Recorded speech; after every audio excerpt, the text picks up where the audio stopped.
Good morning, everyone. It's Joker, and today we are back with another slime video. This one is another informational video because I want to explain more in depth what these new forces categories are and what they mean for the game and what they mean for team building moving forward. So, as we all know, the new units have forces. All of the old units have had forces added to them. So Violet is Primal Demon only, Guy is Primal Demon, Gobta is Demon Lord Invasion. This specific Gobta, not every Gobta will be Demon Lord Invasion. This Milim is New Year's Blessing because she came out in New Year's of 2022. So all units are subject to some kind of force, and even the 4-star units have a force. Demon Lord Invasion for this 4-star Light Milim. The 3-star Kurobe is Forest Fracas. Everyone has a force applied to them and that they fit under. Now, with the release of the new Diablo and where is she? The new Chloe, we now have dedicated force leaders. So, what we're used to seeing is, Gobta. Or no, not Gobta, Gabiru. He leads wind and he leads magic, as you can see from his little image right here. He leads wind and he leads magic. So if you're a wind unit, you get an attack buff. If you're a magic unit, you get an attack buff. If you're part of both of those, you get an even bigger buff, right? Because let's take a look at his skill. So he buffs, increases wind attack by 12, increases magic attack by 10. So if you're wind, you get 12%. If you're magic, you get 10%. If you're both, you actually get 22% total buff, right? It's additive, but you get the picture. And then as a support in a link for another, you just give 5% to wind and magic attack units. So ideally, if you're running Gabiru, your primary DPS is going to want to either be wind or magic, or preferably both. And, we had the 2.0 Diablo, or Wind Diablo come out, and he is both wind and magic, right here. So we're used to seeing these kinds of metas. Wind and magic, light and physical. The older ones are two different typings, so light and earth, and the earth would always have a little bit less of a buff. Veldora, dark and magic. So now if we apply what we know with this and apply it to the new force, it's not really that complicated. Because instead of leading magic and wind, we're leading primal demons and fount of wisdom. It's just that we now have to retool our minds into thinking, who the fuck is on primal demon or or fount of wisdom. And thankfully, again, I will put the link back in the video description, but we have, shout out to midmat44, this spreadsheet that has everyone listed. It is updated with the new units, so if we check, we have the new Earth Mirren and Wielder of Magic, we have Yom on Axiom of Haze, and all the way down here we have the Fount of Wisdom, Gobta, and Rimuru. So this spreadsheet is current, and it's something that I will be referring to a lot, because I don't want to have to scroll through every single one of these fucking units and be like, what are you on? What are you on? This is going to be a lot easier, so I will put this in the video description. But, going through it, Diablo. Let's take a look at his skill, and let's break it down as simple as possible. Increases damage done by Fount of Wisdom characters to water characters by 60%. So, to get this 60% damage buff, your unit must be, 1, a Fount of Wisdom character, of which there's only 2, right? It's Gobta and Rimuru. And you must also be fighting a water unit. If you do not meet... Sorry, hold on. Sorry, my dad called me. We're having dinner on Friday. Anyways, so, like I was saying, you must be meeting both of these conditions to get the 60%. If you're on Fount of Wisdom, congratulations. But if you're not fighting a water enemy, you do not get a 60% buff. If you are fighting a water enemy, cool. If you are not on Fount of Wisdom, then you will not get that buff. You must meet both of those conditions to get the 60% damage buff. And that is just extra stuff right there. That is completely new. It's very specific, but it is new. Because if we look at the second part, increases Fount of Wisdom and Primal Demon Force characters' attack and defense by 20%. This is what we're kind of used to seeing, because, we'd go back to Gabiru, and he increases Wind and Magic by 12% and 10%. This is just Fount of Wisdom and Primal Demon characters, attack and defense 20%. So it's a higher buff, it's both attack and defense, and it applies to 2 force units. So this is pretty standard. This is how the game is going to be built probably moving forward, where instead of getting a Gabiru or a Shizu or a Veldora leading a meta and a type of damage, we're going to be leading 2 force categories instead, and they will get attack and defense stats. So I have made this handy dandy little thing right here, and this is going to explain it as simple as possible. Are you a Fount of Wisdom or Primal Demon unit? Yes, you get a 20% attack and defense buff. Are you not a Fount of Wisdom or Primal Demon unit? Then you get nothing. Diablo will give you actually no additional stats besides what his normal stats as a protector would do, like his actual HP attack and defense. But you will not receive the 20% attack and defense because you do not fit on Fount of Wisdom or Primal Demon. All right, so that is the first part. The second part, which is technically his first part, are you a Fount of Wisdom character? No. Then you get nothing. You do not get that 60% damage buff. Are you a Fount of Wisdom character? Yes. Are you fighting an enemy water unit? No. Then you get no buff. If you are a Fount of Wisdom character, if you are fighting a water unit, you get a 60% damage buff. All right, so that is the breakdown of how it looks. And so I went and translated it into the 2 other games that I mainly play. I have translated Diablo's passive into something you may or may not understand, because I play Dokkan and I play Grand Cross, and I just reworded the things into terms of those games that you would understand in case you play those 2. So here is normal Diablo. Fount of Wisdom against water, Fount of Wisdom and Primal Demon, attack and defense. For Dokkan players, this is essentially Super Saiyan Goku buffing 60% damage buff against Wicked Bloodline enemies. So if you're a Super Saiyan and you're fighting a Frieza, if you're fighting a Cooler, a King Cold, you will do 60% extra damage to them. And then, if you happen to be a Super Saiyan or part of the Planet Namek saga, you will get 20% attack and defense.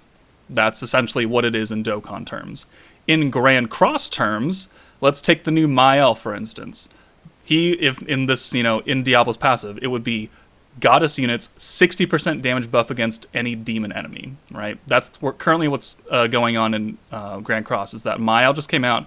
He is a Goddess unit, and so he will help any Goddess unit do 60% extra damage against a demon enemy with this passive. And then he will give Goddess or human allies 20% attack and defense. So this translated into Dokkan and Grand Cross terms, and I cannot get any more simple than that. If you play either of these games, this should make sense to you, and then this will now make a little bit more sense to you in Slime. Now, what does it mean for characters going forward? Well, obviously, we only have 2 protectors. One of them is a 4-star, one of them is a 5-star. We have very limited categories, right? We have we have this, right? Well, okay, they're limited in terms of number of units. Forest Fracas has easily the most units in the game right now, but we have no one that leads Forest Fracas. Next up, Primal Demon, Octogram also has a bunch of characters. The 10 Great Demon Lords, these all have multiple units attached to them. We have untranslated categories, which we don't know the titles of. They will be added in later. But the only problem with this force right now is that we just don't have a lot of units to choose from, and we don't have a lot of protectors that are buffing things that actually have widespread usage. But it means that in the future, we could see a protector that leads Forest Fracas, and you would get all these, not great units, but they would get a substantial buff, because this Firebending Mario can still do good damage. He has an attack buff. He buffs oranges. And if he's a fire unit, if he needs to fight a wind unit or something, then you'll get an extra 60% damage buff on top of, whatever buff you can put him on.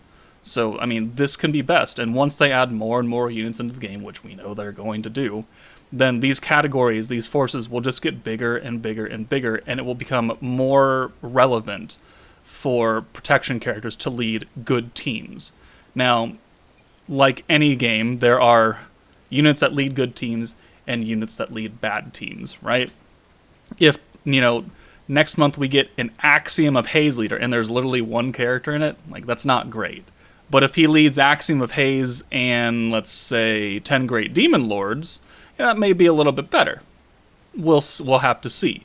It's just that with all of these units being, different typings, the extra damage buff is going to be against a certain typing of unit. So, I mean, this could actually help you go type disadvantage as far as damage dealt, because, let's say space units. So, let's say Space Carrion, 10 Great Demon Lord.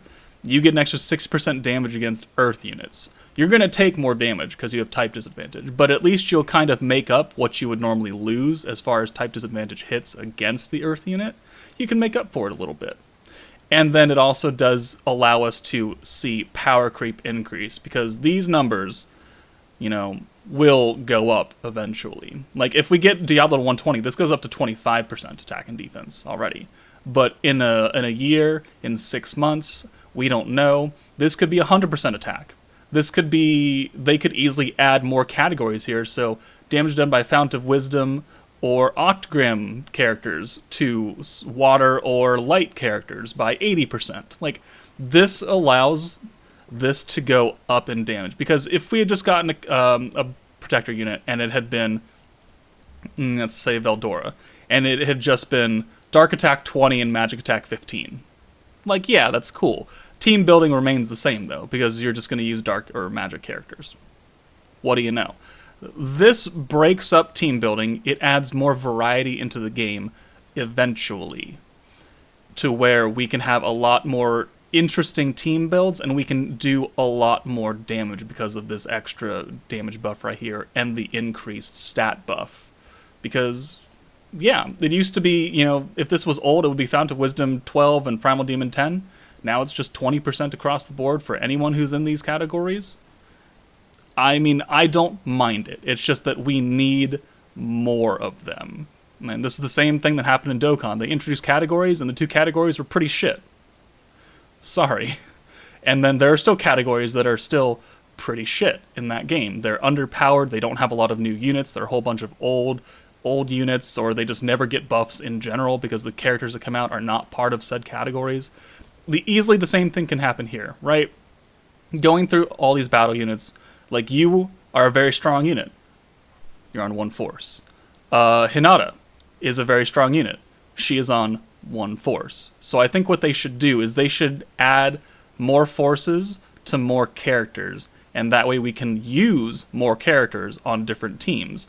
Water Rimuru, one of the best orb changers in the game, is only on Summer Memories, which, only comes around once a year. Just like the Valentine's units come around once a year. The New Year's units come around once a year.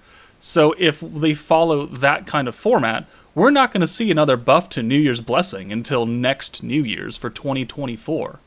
Right? We're not going to see buffs to Summer Memories until June or July of this year. We're not going to see Christmas units. Christmas.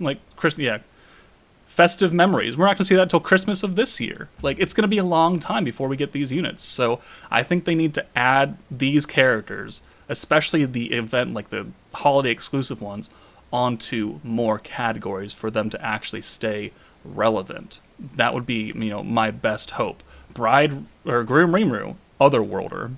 There's only one unit on Otherworlder, and it's him, right? So things could get a little messy for a while. We need more protectors to do more things. We need protectors to, buff more categories eventually.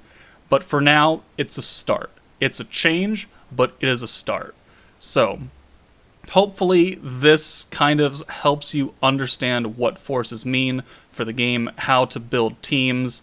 Diablo, of course, you can, just like any other protector, you can run a team that's not underneath his protection skill. It's just you will not benefit nearly as much, right? We were running Water Rimuru under, let's say, Space Veldora, right? Where's bitch ass? Yeah, Water Rimuru, because he changes blues, right? He is neither space nor dark, but he was still useful there, right?